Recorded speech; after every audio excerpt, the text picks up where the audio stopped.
그게 좀 시간이 좀 남고 그럴 때가 있잖아. 그럼 그때 이제 구독 정도 좀 잠깐 눌러도 괜찮지 않을까?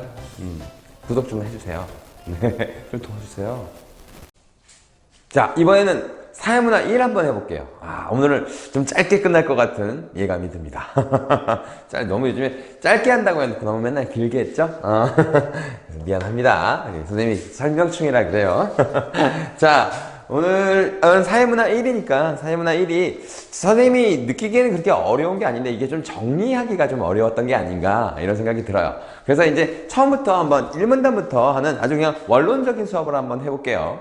선생님이 오늘 약간 좀 이게 짧게 할 것 같으니까 좀 약간 좀 비문학 독서에 대한 이야기를 하겠습니다. 선생님이 지금 이거 지금 이렇게 하는 거 있잖아요. 이거는 수능용이라고 보기엔 조금 어려워요. 왜냐면 이게 지금 3학년 학생들이 대부분 다 내신을 이 수능 특강으로 보죠. 그래서 그 학생들한테는 약간 요 선생님 설명하는 내용이 요 개념을 이해하고 뭐 이런 데는 좀 도움이 될 것 같지만 실제로 독서는 이런 설명을 자세하게 듣는 것보다는 내가 어떤 방식으로 읽는 것이 좋은가, 약간 이런 제시문에서는 약간 이런 표시가 더 중요할 것이고 뭐 이런 제시문에서는 좀 더 찾아가기 좋게 자기가 이제 그렇게 정리하는 습관, 그리고 분석 제시문 같은 경우에는 약간 왼쪽에 약간 내가 적어놓을 것이 무엇이고 그걸 가지고 내가 문제를 어떻게 풀 것인가라고 하는 그런 제시문에 대한 연구보다는, 제시문의 내용에 대한 연구보다는 내가 어떻게 문제를 풀어야 될 것인가에 대한 연구가 훨씬 더 중요해요.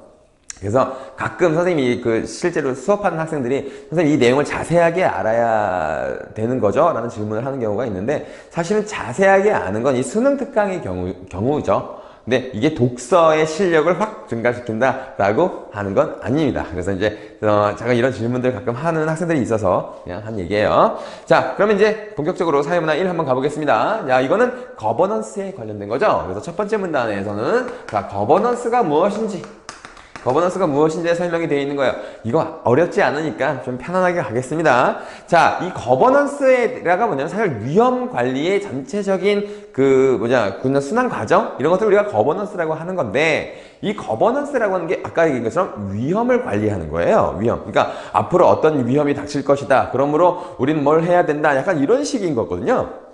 근데 이 거버넌스가 두 가지의 의견이 대립한다는 거야. 자, 첫 번째는 뭐냐면, 자, 사후적인 것이 더 중요하시다. 사후평가가 중요하다. 좀 전에 말 이상한 말 하지 않았어? 두 번째는, 자, 사전평가가 훨씬 중요하다. 자, 요런 이 두 의견이 이제 갈린다는 건데, 사실 사후평가를 훨씬 더 중요하게 생각하는 사람들은 정량적 평가를 중요하게 여기는 사람들이에요. 정량적 평가라는 건 쉽게 말하면 수치화할 수 있다는 뜻이니까 객관적이고 과학적인 데이터라고 볼 수 있겠죠. 그래서 얘는 사실 객관적이고 과학적인 거. 그러니까 약간 뭔가 예상을 한다거나 혹은 약간 주관을 개입한다거나 하는 걸 좀 싫어하는 사람들이지 않겠어요? 그렇죠? 자, 그런데 이 사전적인 평가를 강조하는 사람들은 이게 위험이라고 하는 것은 이미 발생하고 나서 뭐 이거를 하는 것보다는 약간 좀 발생하기 전에 예방의 목적이 더 강해야 된다고 생각하는 사람일 거란 말이에요. 그렇죠? 그러다 보니까 사실은 약간 어떤 것들을 약간 예상을 하는 거잖아요. 그렇죠? 어떤 걸 예상을 하는 것이기 때문에 이건 너무 지극히 주관적이고 과학적인 근거가 부족하다. 이렇게 하면서 사후평가를, 그러니까 이 정량적 평가를 굉장히 강조하는 사람들은 사전평가를 좀 무시했겠죠. 그쵸? 자, 좀 그래서 이제 약간 너무 객관성이 좀 떨어져. 뭐 이런 얘기를 했다는 거야. 그래서 이제 좀 너무 다양한 해석이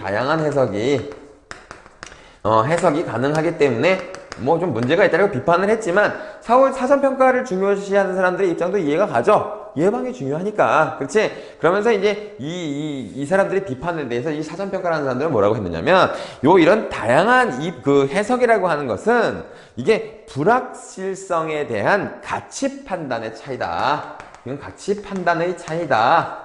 그러니까 진짜 위험하다고 생각하면 이 정량적 평가나 객관적 평가보다 진짜 위험한 일이 닥칠 거라고 하면 이게 가치 판단이 훨씬 더 중요하게 작용하지 않겠느냐, 이렇게 얘기한 거예요. 그러니까 이건 어렵지 않죠. 첫 번째 문단은 이렇게 보겠습니다. 자, 그래서 이걸 가지고 이제 실질적으로 이제 이 거버넌스를 현실화하기 위한 어떤 방안들이 만들어졌는데, 그래서 이제 레드북이라고 하는 보고서를 만든 겁니다. 자, 이거 이제 레드북이나 오렌지북이라는 이름이 나오는데 얘는 보고서의 이름이에요. 이게 보고서의 이름인데 이 보고서를 가지고 이제 위험 관리 거버넌스를 만든 거겠죠. 이걸 기반으로 해서 만든 건데, 그럼 얘들의 이 레드북이라고 하는 이 보고서의 핵심이 뭐냐? 핵심은 분리주의입니다. 자, 분리주의인데 뭐와 뭐를 분리한 거냐면, 자, 일단 위험평가라고 하는 것과, 위험평가라고 하는 것과, 그리고 위험관리라고 하는 것을 철저하게 분리한 겁니다. 자, 이걸 분리주의라고 하는 거예요. 그래서 분리주의 원칙 이렇게 얘기하죠. 자, 위험평가와 위험관리는 서로 따로 존재하는 것이다. 이렇게 얘기하는 거야. 그래서 위험평가라고 하는 것은 사실은 이게 정량적인 평가, 그래서 과학적인 평가를 얘기하는 거고요. 그 다음에 이거 위험관리라고 하는 것은 이걸 이제 이 과학적인 평가를 토대로 해서 어떤 정책을 짜고, 그 다음에 어떤 뭐 이런 것들 이게 실제로 이제 우리가 정책화하는 것, 이런 것을 위험관리라고 볼 수 있는데, 위험평가는 되게 과학적인 단계를 거치기 때문에 4단계로 구성이 되는 거죠. 자, 첫 번째가 무슨 단계였죠? 유해성을 확인한다. 여기 내용은 제시문을 보세요. 유해성을 확인한다. 뭐 당연한 얘기죠, 뭐. 그죠? 그 다음에 뭐 용량과 반응 평가. 자, 용량과 반응에 대한 평가를 한다. 그 다음에 세 번째가 노출평가. 얼마나 많이 노출되느냐? 실제로 위험한가? 이거고요. 네 번째는, 자, 이거는 위험을 결정하는 겁니다. 자, 위험을 결정하는데, 자, 얘가 살짝 중요하죠? 위험 결정이 중요하겠죠? 자, 이거는 이제 예측 발생률. 그러니까 발생률을 예측해서 이 정도로 발생할 수 있어. 자, 이렇게 얘기를 한 거고. 자, 얘네들은 그러니까 되게 과학적인 관계이기 때문에 감정적인 요인은 배제된 겁니다. 그렇죠? 자, 이런 식으로 된 건데, 자, 그러면 이 과정이 끝나고 나면, 약간 분리주의였잖아? 이 과정이 끝나고 나면 위험 관리를 시작하는데, 위험 관리를 할 때는 이걸 실제로 우리가 관리해서 이 정책을 짜야 되냐, 말아야 되냐 결정하는 실제 결정이겠죠? 실질적인 결정인데, 그러니까 과학자들은 이런 거 분석만 해놓고 정치하는 사람들이나 이 관료들이 결정한다는 얘기겠지. 그치? 자, 그런 얘기인데, 자, 여기에는 뭐가 있냐면 어떤 것들이 고려되느냐? 자, 첫 번째가 뭐 사회적인 요인. 자, 뭐, 그 다음에 문화적인 요인, 뭐, 정치적인 요인. 얘네들이 맨날 문제예요. 그쵸? 자, 경제적인 거.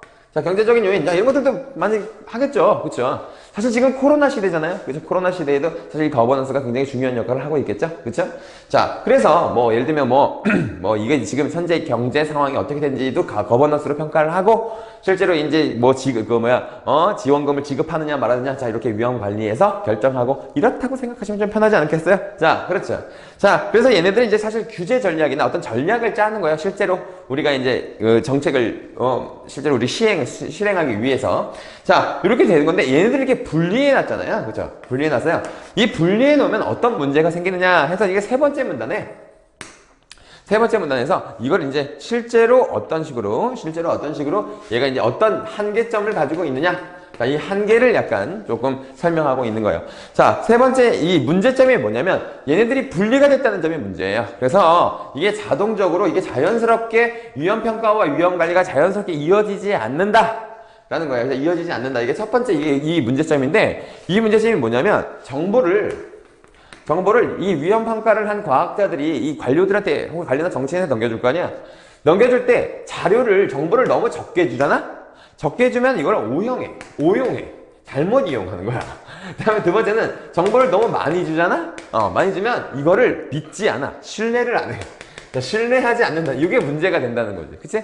이게 뭐 정확하게, 뭐 자세한 내용은 모르겠는데, 정보를 조금 단순해서 주면, 아, 그런 거야? 오케이. 그럼 이렇게 합시다. 이게 너무 단순화시켜버린다는 것일 거고, 정보를 또 너무 많이 줘. 야, 이렇게 위험하다고? 웃기지 마. 뭐 이렇게 얘기가 되는 것 같아요. 나도 정말 잘 몰라요. 자, 그런데, 이게 이제 첫 번째로 여가 위험평가와 위험관리로 정확하게 이어지지 않는다는 점일 것이고, 자, 두 번째는 어떤 문제를 가지고 있느냐면 얘가 위험 결정 단계가 갖고 있는 문제점이에요. 자, 위험 결정 단계에서는 실제로 이건 위험하다라고 하는 결론을 내려줘야 되잖아. 그때 얘네가 어떻게 하냐면 얘네가 맞아 틀려를 약간 피드백을 해준단 말이에요. 그러면 얘네가 이걸 듣고선 다시 또 결정하고 이걸 계속 왔다 갔다 하게 되겠지. 그렇게 되면 이 위험 결정 단계가 아까 얘기했던 과학적이고 정량적인 평가가 아닐 수 있는 거지. 그치? 얘네들이 서로 이렇게 피드백을 왔다 갔다 한다고 하면. 그래서 위험 결정 단계가 완전히 객관적일 수 없다. 이게 객관적이 되지 않을 수 있다. 라고 하는 위험성을 가지고 있다. 이렇게 얘기를 하는 걸 거예요. 그래서 사실은 그래서 이제 요런 문제점을 조금, 해결하기 위해서는 이 위험 결정 단계뿐 아니라 이 모든 관계가, 모든 이 거버넌스가 주민들이나 약간 시민들의 신뢰를 받게 하는 것이 굉장히 중요하겠지? 중요하겠죠? 자, 그래서 만들어진 것이 이제 오렌지북이라고 하는 겁니다. 자, 요거 이제 다 적으셨으면 넘어가셔도 될 것 같아요. 자, 그래서 이제 다음 보고서가 뭐냐면 바로 오렌지북이라고 하는 거예요. 자, 오렌지북 한번 해볼게요. 오렌지북이 몇 문단이죠? 하나는 네 번째 문단이군요. 자, 네 번째 문단은 이제 오렌지북이라고 하는 이런 보고서입니다. 거버넌스에 대한 그 보고서예요. 자, 근데 이거는 위험평가와 아까 있었죠? 위험평가와 위험관리가 분리가 되어 있는 건 같아요. 분리가 되어 있는 건 레드북이랑 똑같습니다. 그래서 여기서 이 교과서에 뭐라고 써있냐면, 자, 이건 이원적 체계를 유지하였다 이렇게 얘기합니다. 이원적 체계를 유지한 거예요. 분리주의를 계속 유지한 거죠. 자, 그런데 여기 아까 레드북의 한계를 보완한 거죠. 보완한 건데, 아까 레드북의 한계가 뭐였어요? 이게 뭐냐? 일단 소통이 잘 되지 않는 구조라는 점. 그치? 소통이 되지 않는다는 점이 좀 문제였고, 그 다음에 이게 마지막에 위험 결정 단계가 우리가 생각하는 것만큼 그 객관적이지 않다. 이런 얘기가 있었잖아요. 그쵸? 자, 그래서 이건 뭐냐면, 아예 좀 뭐랄까, 약간 서로 소통하는 관계를 조금 더 중요하게 여긴 거야. 그래서, 여기, 아까 이거 위험 결정, 그러니까 위험 평가에서 맨 마지막 단계가, 아까 4단계가 위험 결정이었잖아요? 그치? 위험 결정 단계에 뭐를 아예 포함을 시킨 거냐면, 공무원이나, 뭐 정치인이나, 그 다음에 뭐 시민들이나, 뭐 과학자들의 약간 요 신뢰 형성, 그러니까 숙의 단계를 여기다가 포함시킨 거야. 숙의 단계를 요 위험 결정 단계에 포함시켰다. 이 보고서에선 이렇게 얘기를 했고, 이것 때문에 이제 ILGC라고 하는 곳에서, 이게 5번째 문단에 써 있나요? 다음 문단에 써 있나요? 같은 문단에 써 있군요. 자, 그래서 이제 5번째로 가겠습니다. 그래서 IRGC라고 하는 애들이죠, 얘네들이. IRGC가 통합 모델이라는 걸 만들었어요. 자, 통합 모델이라는 애들을 만드는데, 통합 모델은 이 오렌지북을 기반으로 만들었기 때문에 기본적으로 분리된 이원적 체제는 유지하는 거야. 문제에서 헷갈리시면 안 돼요. 그래서 이 평가와 위험 관리 단계를 이원적으로 유지하는 것 같은데, 이름을 좀 바꿨어요. 앞에 부분을 위험 사정이라고 했고요. 위험 사정 단계라고 뒤에는 위험 관리라고 했죠. 관리가 맞나요? 이름을 바꿨다고 했는데, 그래서 이제 자, 위험 평가 대신 위험 사정이란 말을 하였다. 맞네요. 그쵸? 그래서 위험 관리 맞죠? 이 앞에만 바꿨군요. 자, 위험 사정의 관계를 여기 이 과정에서는 어떻게 하면요. 자, 기술적 평가하고요. 그다음에 정성적 평가도 같이 합니다. 자, 여기서 기술적 평가와 아까는 약간 좀 객관적인 평가에 조금 주력했다면 여기 정성적 평가도 조금 더 강조한 거죠. 그러니까 아까 얘기했던 이 공무원과 시민들을 약간 위험 결정 단계에서 오렌지북에다 포함시키자고 했잖아요. 이 결정 단계에 이런 사람 시민들의 참여를 포함시켰잖아요. 그거를 약간 이렇게 이야기한 것 같아요. 이렇게 얘기한 것 같아. 자, 그런데 사실 이 통합 모델의 핵심은 사실 이 중간 단계가 만들어졌다는 점입니다. 자, 이 중간 단계 뭐죠? 자, 이게 사전 평가랑 관용과 사전 평가 단계 하나. 그다음에 두 번째가 관용과 수용 위험 판단.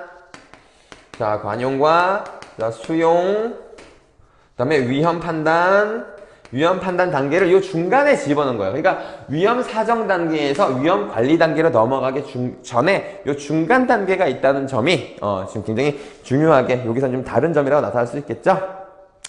자, 그래서 이제 여기서는 뭐 여기 사전 평가 단계에서는 위험 프레이밍이라고 하는 걸 해서 약간 시민들한테 이 위험성을 알리고, 그 다음에 위험에 대한 우선순위와 그 다음에 절차를 여기서 결정하자 이렇게 얘기를 했고요. 그 다음에 관용 수용 위험 판단 단계에서는 이제 사회적인 수용 가능성. 자, 이건 사회적인 수용 가능성. 내가 선생님이 지금 글씨를 굉장히 못 쓰고 있죠? 원래 못 쓰잖아. 그치? 원래 못 쓰잖아. 그치? 말 따라하면 되죠. 말 따라하면. 이거 다 써있잖아. 자, 그런데, 이렇게 돼서 이제, 이렇게 만들었어. 그런데 이렇게 만들어서, 아까 그 레드북에서 만들었었던 약간 완전히 된 것을 요 중간에 이 과정을 집어넣는 거, 그 다음에 아까 위험 사정 단계에서 이 정성적 평가를 아예 집어넣는 걸로 보완을 하기는 했어. 자, 그런데 그럼 여전히 갖고 있는 문제점이 뭐냐면, 자, 요 위험 사정 단계와 위험 관리 단계의 주체와 기능이 서로 상이하다는 거야. 그래서 이 마지막 한 개가 뭐냐면, 얘네들도 이 두 개가 아직도 주체가 일원화되지 않았다는 점, 그 다음에 이제 기능이 일원화되지 않았다는 점이 한계로 아직도 갖고 있는 거죠. 그래서 마지막으로 나타난 게 무엇이냐 하면 바로 적응적 모델이라고 하는 거죠. 자, 적응적 모델은 여기 자세히 소개가 되어 있지 않아요. 그래서 이제 적응적 모델로 이제 가고 있다, 이런 얘기를 한 겁니다. 그래서 위험평가와 관리가 하나의 사이클 안에 들어가도록 해야 된다. 뭐가? 위험 사정과 위험 관리가 하나의 사이클에 들어가도록 하자. 자, 이렇게 된 것이다. 이게 과정으로 설명한 거면 이렇게 되는 거죠. 이런 제시문은 실제로는 약간 같은 유사한 키워드들끼리 묶어놓는 게 좋은데, 이 제시문은 약간 통시적으로 발전하는 과정이 나와 있는 거예요. 레드북에서 그냥 일반적인 거버넌스가 있었으면 사전평가, 사후평가를 강조하는 입장에 대립하다가 이제 이걸 약간 좀 통합하는 레드북이라는 보고서가 만들어졌어. 근데 분리주의를 택했단 말이야. 그치? 그래서 발생한 문제점이 있었어. 그래서 이걸 보완하기 위해서 오렌지북이라는 게 만들어졌고, 오렌지북을 기반으로 해서 이 통합 모델이 만들어진 거야. 통합 모델이라고 하는 것은 요 기술적 평가의 정성적 평가를 아까 위험 평가 단계에서 집어넣은 게, 위험 결정 단계에 집어넣은 것이고, 그 다음에 그걸로도 좀 부족했기 때문에 이 중간 단계에서 위험 관리로 넘어가기 전에 중간 단계에서 우선순위와 절차, 그 다음에 사회적 수용 가능성을 충분히 평가한 다음에 위험 관리로 넘겨서 실제로 정책에 반영하였다. 하지만 아직까지도 이것에 대한 주체, 얘네의 주체가 다르고, 그러니까 서로 대립할 수가 있잖아. 그리고 서로 호환이 안 될 수도 있지. 그리고 기능이 조금 다르지. 그러니까 얘네들을 조금 하나의 프레임, 하나의 사이클을 만드는 것이 중요하다 해서 적응적 모델이 만들어졌다. 자, 요런 얘기입니다. 아주 짧고 심플하지 않았나요? 자, 그래요. 자, 그런데 실제로 이 제시문은 어렵지 않은 제시문인데 이상하게 이걸 읽기가 좀 나빴던 것 같아요. 왜 읽기가 나쁘냐? 용어가 비슷해서 그래요. 용어가 비슷하게 계속 이어져서 나오게 되면 조금 읽기가 나쁘죠? 읽기가 나빠요. 그럴 때는 어떤 방식을 사용해 주는 게 좋으냐면, 그 문단에 어떤 설명이 되어 있는 거, 그래서 특징을 살짝 적어두는 게 좋습니다. 이렇게 그냥 네모, 세모, 동그라미로 그러니까 약간 보통 분류나 비교 대조 제시문은 이렇게 동그라미, 세모로 구분을 하는 경우가 많죠? 자, 그런데 동그라미, 세모로 구분이 안 될 경우에는 살짝 문단 옆에다가 적어두셔도 돼요. 그게 오히려 시간을 결론적으로는 좀 단축시키기도 합니다. 오케이? 자, 여기까지 하겠습니다.